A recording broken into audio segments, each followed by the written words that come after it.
Antes de mergulhar nessa história incrível, considere se inscrever no canal e ativar o sininho. Aqui, cada história tem algo a dizer, e você não vai querer perder nenhuma. Meu nome é Nora. Quando penso naquele dia, naquela cena que parece gravada em minha memória, uma dor surda ainda aperta meu coração. Mas, ao mesmo tempo, há um leve sorriso que brinca em meus lábios. É estranha essa dualidade. Dor infinita e alívio inexplicável. Acho que é isso que é cura. Saber que o sofrimento tem um fim, que até as maiores feridas acabam cicatrizando, lenta mas seguramente. E acima de tudo, agora sei o meu valor. Era 9 anos com quem eu era casado, Leonardo. 9 anos de amor sincero, compromisso, sacrifício e sonhos compartilhados. Nós construímos uma vida juntos, um cotidiano.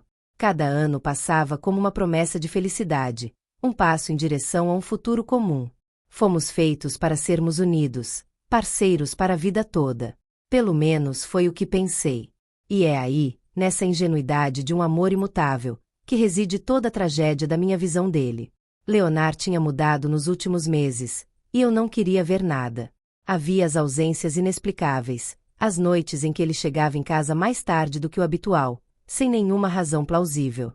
Havia aqueles olhares evasivos, como se ele tivesse algo a esconder, e aqueles sorrisos enigmáticos que ele às vezes me dava, evitando meu olhar. Eu não disse nada. Porque uma parte de mim se recusou a aceitar o que outra parte sentia. Porque eu tinha fé nele, fé em nós, no que tínhamos construído. Era lindo demais, precioso demais, para que tudo desmoronasse por causa de uma simples intuição. Fiquei quieta, me convencendo de que era apenas um momento ruim, que a vida de casada tinha altos e baixos. Pensei que tudo ficaria bem, que era só uma fase. Até esta noite, quando tudo explodiu, quando minhas dúvidas se tornaram uma realidade trágica. Era o aniversário do nosso encontro. Eu queria que fosse especial. Que este seja um momento que ambos apreciamos. Eu queria provar a ele, mais uma vez, o quanto eu me importava com ele. Eu havia escolhido um vestido elegante, delicadamente escolhido para a ocasião, um perfume leve que evocava nossa juventude, um sorriso tímido e sincero que testemunhava meu amor.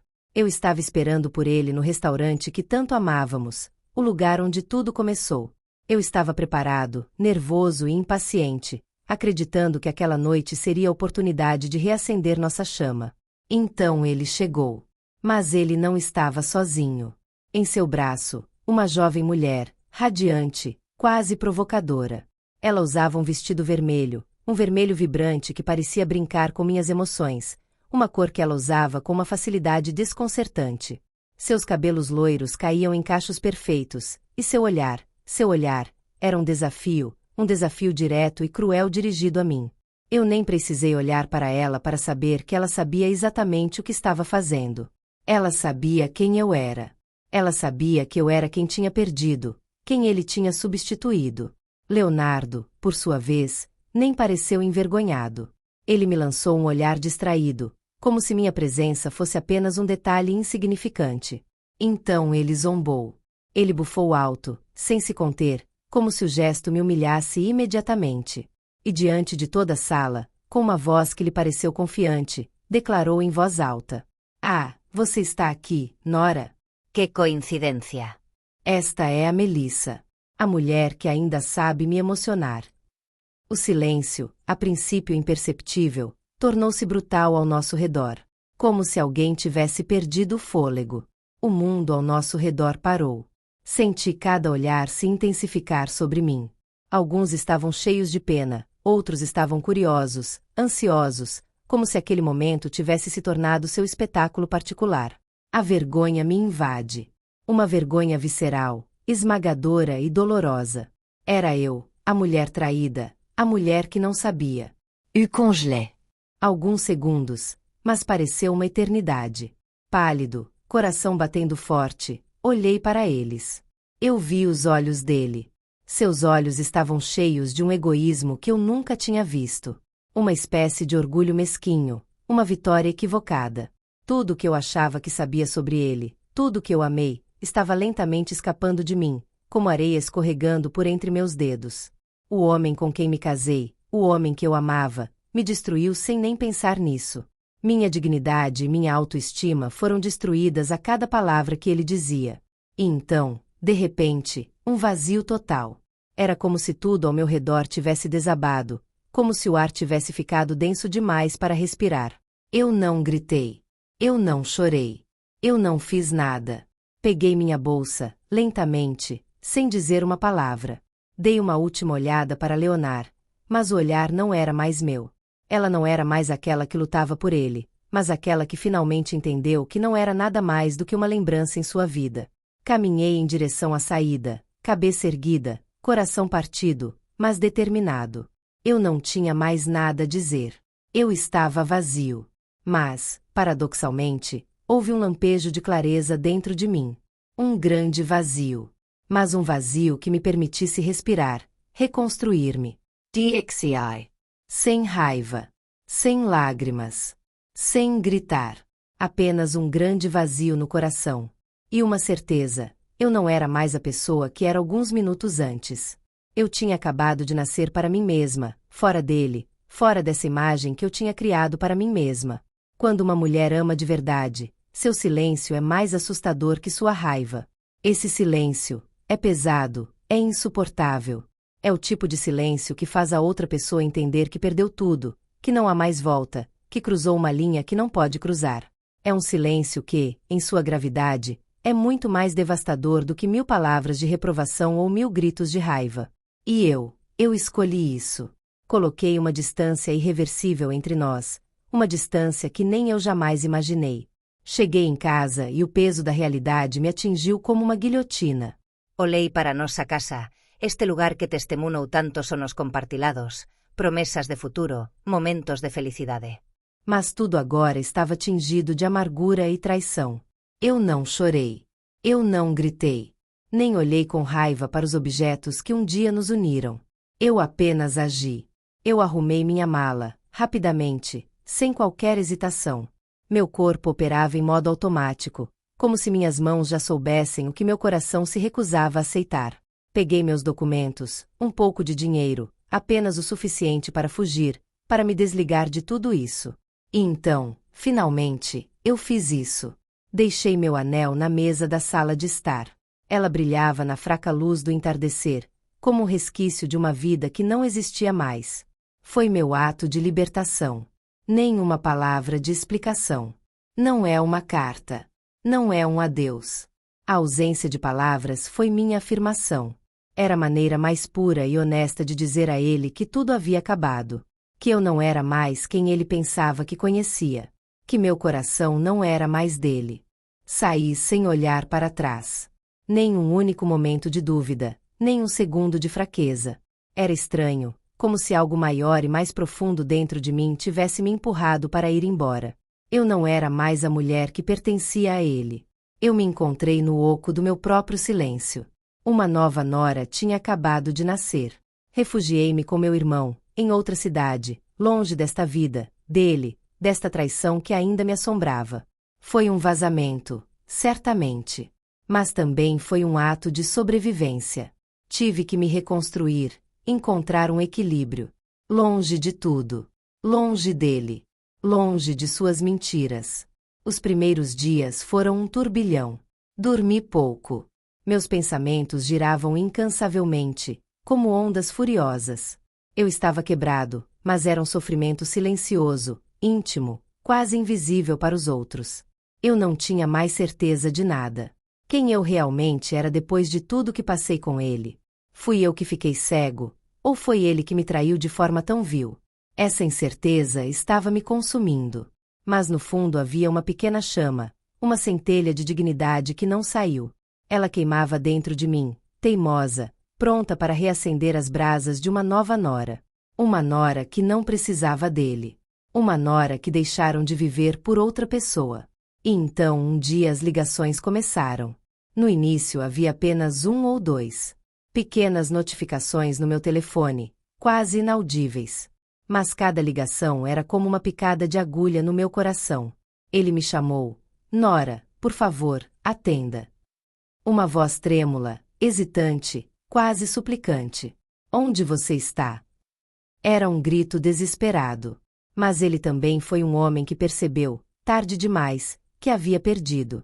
Ele sabia que nunca poderia voltar. Os chamados se multiplicaram, dezenas, depois centenas. Depois vieram as mensagens, cada vez mais numerosas. Eu estava errado. Nora. Estou perdido sem você. Ele era um homem destruído, com a voz trêmula, mas não me impressionava mais. Eu não queria mais suas desculpas. Eu não queria mais o seu amor, que havia se tornado egoísta e desdenhoso. Suas palavras não tinham mais valor algum. Eles se tornaram gritos no vazio. Ele ia para a casa dos meus pais, para a casa dos meus amigos, até para trabalhar. Ele implorou. Ele chorou. Ele me procurou em todos os lugares, como se fosse a única maneira de se salvar. Ele disse a todos que sem mim ele não era nada. Mas o problema não era que ele se sentia perdido sem mim. O problema era que não me sentia mais perdida sem ele. Um dia ele até se ajoelhou na frente da minha porta, com os olhos cheios de lágrimas, pronto para fazer qualquer coisa para me trazer de volta. Ouvi seu chamado, seu apelo. Mas optei por não responder. Nenhuma vez. Porque, no fundo, eu sabia que não tinha mais nada a dizer a ele. Tudo o que eu tinha a dizer a ele, eu já havia dito no silêncio da minha partida. E esse silêncio era mais pesado do que qualquer pedido de desculpas que ele pudesse oferecer. Enquanto isso, eu estava renascendo. No começo foi estranho, essa sensação de liberdade que, às vezes, me fazia sentir como um estranho. Durante anos, fiquei acorrentada a uma visão de mim mesma ligada ao amor que eu tinha por Leonardo, ao nosso relacionamento, ao que construímos juntos. Mas agora eu não estava mais preso a isso. Eu não era mais prisioneira das minhas próprias expectativas, dos meus sacrifícios, dessa versão de mim que vivia para ele. Em vez de afundar na tristeza, decidi me levantar. Tomei decisões que havia adiado por muito tempo, sonhos que pensei que estavam esquecidos, que talvez eu achasse irrealizáveis. Eu me inscrevi para as aulas que sempre sonhei em seguir. Durante anos, adiei esse projeto, sempre colocando as necessidades dos outros antes das minhas. Mas agora, era a minha vez. Meu coração estava batendo novamente por mim, pelas minhas ambições. Comecei a pintar novamente, uma paixão que eu tinha deixado de lado porque achava que era inútil, porque ele não entendia a necessidade de criar, de me expressar através da arte.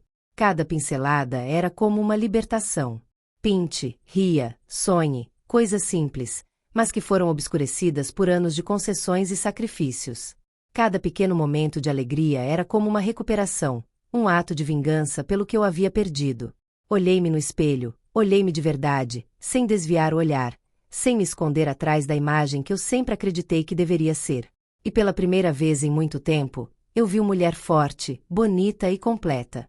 Não foi apenas um reflexo físico, foi uma revelação interior. Eu sentia como se estivesse vendo uma versão de mim mesma que eu havia perdido ao me afogar no relacionamento, nas expectativas, na dependência emocional. Mas agora, aqui estava eu, em frente ao espelho, eu sabia quem eu era. Eu não era mais a sombra da mulher que ele havia abandonado diante de uma sala cheia de olhares curiosos.